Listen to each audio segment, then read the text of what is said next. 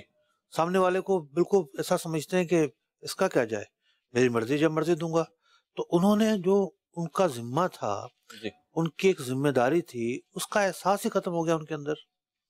تو یہ احساس جو ختم ہونا ہے، اصل محرک تو یہی ہے کہ کچھ محسوسات ہی نہیں ان کے. سامنے والا کیا کہہ رہا ہے، وہ کس چیز کا تقاضا کر رہا ہے، اس کا حق بنتا ہے، مجھے دینا ہے، آخرت میں جواب دہی ہوگی، آخرت میں پکڑ ہوگی. بس وہ بے حس ہو جاتے ہیں. جب خود میں نے یہاں تک جملے سنے ہیں کہ کسی نے یاد دلایا کہ وہ بہت چھوٹی سی کسی کی چیزوں کی دکان تھی، تو کسی نے یاد دلایا وہ آپ کے 20 روپے 10 روپے 50 روپے کوئی چھوٹا فیگر تھا، وہ رہ گئے تھے، وہ دے رہے ہیں آپ. تو سامنے والا الٹا بجائے دینے کے، شکریہ ادا کرنے کے کہ آپ نے یاد دلا دیا اور واقعی میں میرے پہ نکلتے ہیں، لے لیں آپ. وہ شرم نہیں آتی تم لوگوں کو یار؟ جب دیکھو یاد دلاتے رہتے، چھوڑو جاؤ کام کرو اپنا. انتہا درجے کی مطلب عجیب و غریب کنڈیشن ہے. تو بس اللہ تعالیٰ یہ احساس پیدا کر دے ہمارے دلوں میں، کسی کا 1 روپیہ ہمارے ذمہ نہ ہو، اور ہم جب دنیا سے جائیں ہر ایک خالیات ہی جاتا ہے. تو اس کیفیت میں جائیں کہ ہمارے ذمے پر کسی کا کچھ نہ ہو، بالکل بری ذمہ ہو کے جائیں. اور ایک بات اور عرض کر دوں یہاں پہ کہ یہ نہیں سمجھے گا کہ مارکیٹ میں نا بزدل لوگ بیٹھے ہوئے ہوتے ہیں، کمزور لوگ بیٹھے ہوئے ہوتے ہیں، مطلب بڑے بڑے بیٹھے ہوئے ہوتے ہیں، نکالنا چاہیں نا وہ نکال لیں. لیکن کاروباری آدمی کا ایک ذہن ہوتا ہے، بالخصوص جو مارکیٹ میں بیٹھا ہوا. انہوں نے دکانداری کا تذکرہ کیا اور ان کی کال وغیرہ سے، ایٹیٹیوڈ سے مجھے ایسا لگا کوئی چھوٹی موٹی کریانے وغیرہ کی دکان ہے اور اس طریقے سے آپ کر رہا ہو. تو مارکیٹ میں نا کسی کو آپ کمزور نہیں سمجھیں، لیکن جو سمجھدار کاروباری آدمی ہوتا ہے وہ بیچارہ یہ دیکھ رہا ہوتا ہے کہ 2 پیسوں کا نقصان ہے، یہ مجھے تو کنٹینیو کاروبار کرنا ہے، دکانداری کرنی ہے، تو میں اس کی وجہ سے اپنے کاروبار کو ڈیمیج نہ کروں، میرا کسٹمر نہ ٹوٹے. تو آپ اگر اس خوش فہمی کا شکار ہوئے میں یا غلط فہمی کا کہ کوئی نکلوا نہیں سکتا، تو واقعی میں جس دن سوا سیر مل گیا نا اس دن لگ پتہ جائے گا. اگلی کال دیجیے. میرا سوال یہ ہے کہ میں پلمبر ہوں، لوگوں کے گھروں میں کام کرتے ہیں نا، وہ پرانی چیزیں اتارتے ہیں اور نئی لگاتے ہیں. بعض اوقات وہ چیزیں خود ہی ہمیں دے دیتے ہیں کہ یار آپ یہ لے جاؤ، اور بعض اوقات ہم خود ہی وہ اٹھا کے چیزیں جو وہ اپنے تھیلے میں ڈال لیتے ہیں. تو کیا اس طرح وہ چیزیں لانا ہمارے لیے جائز ہے؟ برائے کرم جواب دیجیے. حدیث پاک میں ہے الاسم ما حاک فی نفسک، گناہ وہ ہے جو تیرے دل میں کھٹکے. تو جب وہ چیزیں اٹھا رہے ہوتے ہیں، ذرا سوچے تو صحیح، اس وقت مالک دیکھ رہا ہوتا تو وہ کیا بولتا؟ آپ کے کیا محسوسات ہوتے؟ آپ اس کے سامنے اٹھاتے؟ تو جو مالک دے دیتا ہے وہ دے دیتا ہے، مالک ہے، دے دیا اس نے. لیکن بغیر اس کی اجازت کے خود سے اٹھانا یہ زیادتی ہے، ایسا بالکل نہیں کرنا چاہیے. اجازت لے کر کریں اگر کرنا بھی ہے تو، کہ بھئی یہ چیز ہے آپ پھینکیں گے یا کسی کام میں لائیں گے. وہ اگر کہتا ہے میں پھینکوں گا تو پھر آپ کہیں گے ٹھیک ہے میں لے جاتا ہوں، ٹھیک ہے. ورنہ وہ کہتا ہے میں استعمال میں لاؤں گا، پھر آپ سوال نہ کریں، پھر وہ ایک سوال ہوگا. بلا ضرورت سوال کرنا یہ بھی مناسب نہیں. مفتی اگر یوں پوچھ لیں ایک جملہ کہ بھئی یہ سامان نکلا ہے، یہ خراب، اس کا کیا کرنا ہے، اس کا کیا کرنا ہے؟ یہ سامان ہے یہ بتانا بھی بڑی بات ہے. ٹھیک ہے. بعض لوگ تو اس انداز سے گول کرتے ہیں مالک کے سامنے ہی نہ آئے کیا نکلا ہے؟ اللہ تعالی ہمیں رزق حلال کھانے کمانے کی توفیق عطا فرمائے اور اس میں برکتیں بھی عطا فرمائے، اپنے علاوہ کسی کا محتاج نہ رکھے، اسی کے در سے ہم وابستہ رہیں۔ اللہ تعالی ہمیں عمل کی توفیق عطا فرمائے۔ مدنی چینل کے ناظرین، ہمارا سلسلہ احکام تجارت کا وقت ختم ہوا۔ صلو علی الحبیب صلی اللہ تعالی علی محمد صلی اللہ تعالی علیہ وسلم۔ رزق حلال دے ہمیں، برکت دے حفاظت، کونین میں نفع ہو عطا ایسی تجارت،